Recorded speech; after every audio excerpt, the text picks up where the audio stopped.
हमारा संविधान दुनिया का सबसे लंबा संविधान है। मूल रूप से इसमें 395 लेख और 8 अनुसूचियां थीं।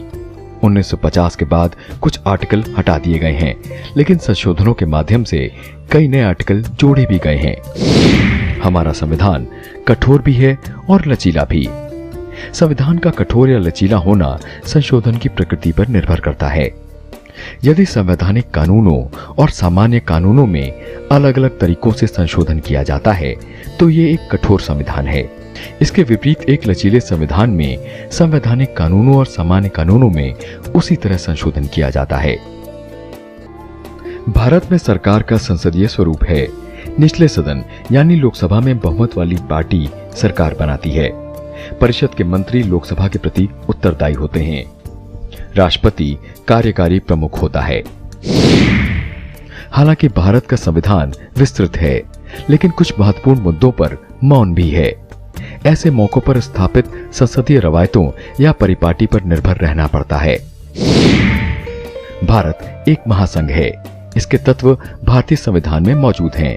इसमें लिखित संविधान है, दोहरी राजनीतिक प्रणाली है, केंद्र और राज्यों की शक्तियों के बीच संवैधानिक विभाजन है, स्वतंत्र न्यायपालिका है।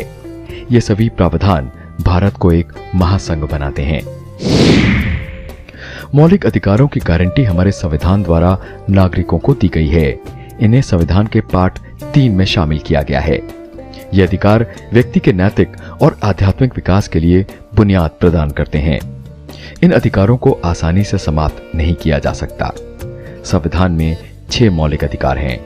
इनमें समानता का अधिकार, स्वतंत्रता का अधिकार, शोषण के खिलाफ अधिकार, धर्म की स्वतंत्रता का अधिकार, सांस्कृतिक और शैक्षिक अधिकार और संवैधानिक उपचारों का अधिकार।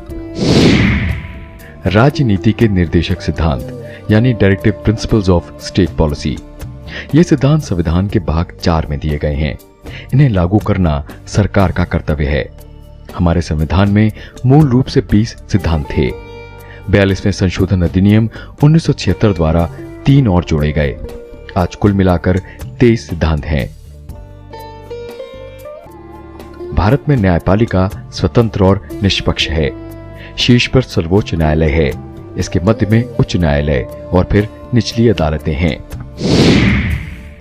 भारत के संविधान का अनुच्छेद 326 सार्वभौमिक वयस्क मताधिकार प्रदान करता है, यानी यूनिवर्सल अडल्ट फ्रैंचाइज। मतदान की आयु अब 18 बरस हो गई है। पहले ये 21 बरस थी। यह खासियत भारतीय लोकतंत्र के सबसे क्रांतिकारी पहलुओं में से एक है। भारत एक धर्मनिरपेक्ष देश है। 42वें संशोधन अधिनियम ने प्रस्तावना में धर्मनिरपेक्ष शब्द को संविधान में शामिल किया, लेकिन भारत स्वतंत्रता के बाद से ही धर्मनिरपेक्ष रहा है। भारत में कोई राज्य धर्म नहीं है। हमारा संविधान न किसी भी धर्म का संरक्षण करता है और न ही किसी धर्म के साथ भेदभाव। भारत में केवल एक ही नागरिकता है। एक भारतीय केवल भारत का नागरिक है। एकल नागरिकता का मतलब राष्ट्रीय एकता और अखंडता है। मौलिक कर्तव्य यानी फंडामेंटल ड्यूटीज। संविधान के 42वें संशोधन अधिनियम 1976 के भाग 4 में 10 मौलिक कर्तव्यों को शामिल किया गया था, जिनमें संविधान का पालन करना, आदर्शों और संस्थाओं, राष्ट्रीय ध्वज और राष्ट्रगान का सम्मान करना, भारत की संप्रभुता, एकता और अखंडता को बनाए रखना और उसकी रक्षा करना, देश की रक्षा करना और राष्ट्रीय सेवाएं प्रदान करना, प्राकृतिक पर्यावरण की रक्षा और सुधार करना, सार्वजनिक संपत्ति की सुरक्षा करना और हिंसा को समाप्त करना। हमारा संविधान एक कल्याणकारी राज्य बनाने का लक्ष्य रखता है। यह उन महिलाओं, अनुसूचित जातियों और अनुसूचित जनजातियों की स्थितियों में सुधार की आवश्यकता को रेखांकित करता है जो लंबे समय से उपेक्षित रहे हैं।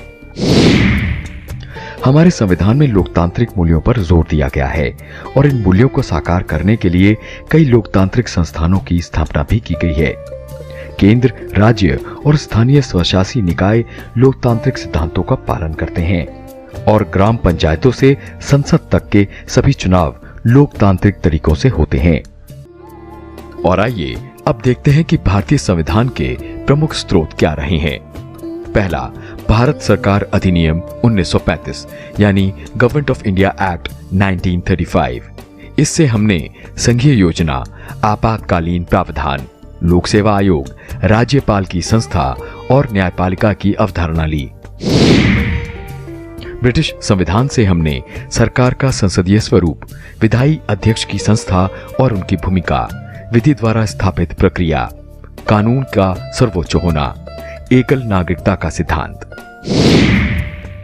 आयरिश संविधान से राजनीति के निर्देशक सिद्धांत यानी directive principle of state policy, राष्ट्रपति के चुनाव का तरीका, राज्यसभा सदस्यों की नामांकन प्रक्रिया।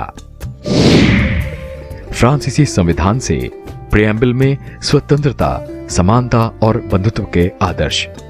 अमेरिकी संविधान से सरकार की संघीय संरचना, कानून के तहत समान सुरक्षा, मौलिक अधिकार, न्यायिक समीक्षा, इलेक्टोरल कॉलेज, स्वतंत्र न्यायपालिका, सरकार की 3 संस्थाओं में शक्तियों का बंटवारा, प्रियम्बल और सशस्त्र बलों के सुप्रीम कमांडर के रूप में राष्ट्रपति। पूर्व सोवियत संघ के संविधान से आर्टिकल 51A के तहत मौलिक कर्तव्य और विकास की निगरानी के लिए योजना आयोग की स्थापना। कनाडा के संविधान से एक मजबूत केंद्र के साथ संघीय प्रणाली, केंद्र और राज्य सरकारों के बीच शक्तियों का बंटवारा, रेसिड्यूअल पावर्स का केंद्र सरकार के पास होना। जर्मनी के संविधान से आपातकालीन शक्तियां केंद्र के पास होना और आपातकाल के दौरान मौलिक अधिकारों का निलंबन। दक्षिण अफ्रीका के संविधान से संशोधन की प्रक्रिया और राज्यसभा सदस्यों का चुनाव। ऑस्ट्रेलियाई संविधान से देश के भीतर और राज्यों के बीच व्यापार और वाणिज्य की स्वतंत्रता, संधियों को लागू करने के लिए कानून बनाने की शक्ति विधायिका के पास और समवर्ती सूची। और अंत में जापान के संविधान से हमने विधि द्वारा स्थापित प्रक्रिया ली। आर्टिकल 14 से 18 में समानता का अधिकार, आर्टिकल 19 में स्वतंत्रता का अधिकार, आर्टिकल 20 में अपराधों के लिए सजा के संबंध में संरक्षण, आर्टिकल 23 और 24 में शोषण के खिलाफ अधिकार, आर्टिकल 25 से 28 में धर्म की स्वतंत्रता का अधिकार, आर्टिकल 29 और 30 में अल्पसंख्यकों के सांस्कृतिक और शैक्षणिक अधिकार, आर्टिकल 32 से 35 में संवैधानिक उपचार का अधिकार।